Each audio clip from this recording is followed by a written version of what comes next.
আচ্ছা, ইথিনের গঠন। প্রথমে আসে ইথিনের আণবিক সংকেত কি? C2H4। ইথিনের শিকল সংকেত কি? CH2 double bond CH2। এর গাঠনিক সংকেত কেমন হবে? কার্বন কার্বন ডাবল বন্ড আর এর সাথে 4টা হাইড্রোজেন। তাহলে কি দেখতে পাচ্ছ যে কার্বন কার্বন ডাবল বন্ড রয়েছে ইথিনে।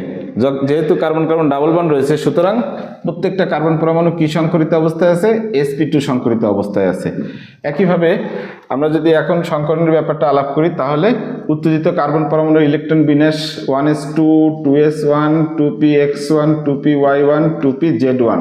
ওকে, যেহেতু sp2 সংকরণ, sp2 সংকরণ, সুতরাং একটা s অরবিটাল আর দুইটা p অরবিটাল পরস্পরের সাথে মিশ্রিত হয়ে 3টা sp2 সংকর অরবিটাল তৈরি করবে। কেমন? ওই 3টা sp2 সংকর অরবিটাল সিগমা বন্ধনে অংশগ্রহণ করবে। আর যে 2pz অরবিটাল যেটা অসংকরিত অবস্থায় রয়েছে, এটা পাই বন্ধনে অংশগ্রহণ করবে।